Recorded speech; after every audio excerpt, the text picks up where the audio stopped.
Space Shuttle Discovery, the veteran spacecraft of NASA's shuttle fleet, waited on Launch Pad 39A at NASA's Kennedy Space Center in Florida to take its final bow, prepared to soar into space for its 39th and final mission.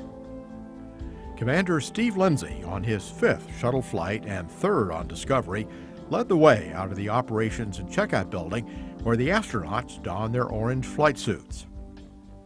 Striding down the ramp and waving to a cheering crowd with Lindsay were pilot Eric Bowe, mission specialist Alvin Drew, Steve Bowen, Nicole Stott, and Michael Barrett.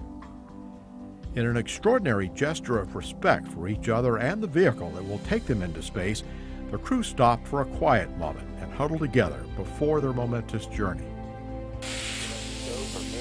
Go for main engine start. We have main engine start. 2, 1. Booster ignition and the final liftoff of Discovery. A tribute to the dedication, hard work, and pride of America's space shuttle team. The shuttle has cleared the tower. Space Shuttle Discovery majestically lifted off the pad at 4:53 p.m. Eastern Time, February 24th, on its STS-133 mission to the International Space Station, its final flight. As the shuttle closed within 600 feet of the space station, it performed its rendezvous pitch maneuver, or backflip. Discovery was the first spacecraft to perform this maneuver on its return to flight STS-114 mission. The backflip gives ground teams in Houston a chance to look over the heat shield to confirm it's in good condition before docking. For the 13th time in its flight history, Discovery was guided gently toward the station's docking port. A warm welcome from the Expedition 26 crew greeted the Discovery crew as they glided into the orbiting outpost through the hatch. The first activity for some of the crew the next day was the installation of the Express Logistics Carrier 4, or ELC-4, onto the station's S3 truss section. Pilot Eric Bowe and mission specialist Alvin Drew controlled the arm from the flight deck of the shuttle, while mission specialist Michael Barrett and Nicole Stott manned the controls of the Canadarm2 from inside the cupola module to grapple the carrier and move it into position. Drew and Bowen spent the next night camping out in the Quest airlock after breathing pure oxygen to cleanse their blood of nitrogen in preparation for their first spacewalk.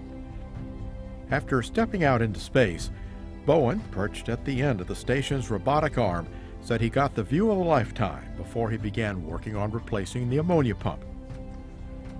Bowen, who replaced Tim Copra on the mission after a bicycle accident kept him earthbound, was in constant contact with Copra, who was at mission control, helping out from the ground, answering questions and providing input. Back inside the station from his first spacewalk, Drew looked like a kid that had just come back from a theme park. How was it? That was awesome. Oh man, that was great. The views were outstanding. You looked fantastic out there. Looked totally natural. I was faking it really well. Faking it a little bit? All right, go get some food. All right.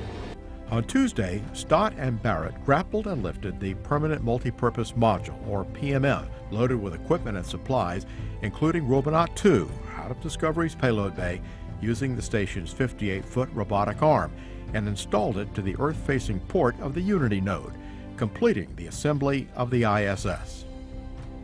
After the spacewalk, Mission Control radioed the joint crew members that mission managers had approved an extra day for the shuttle mission to set up the interior of the new Permanent Multipurpose Module.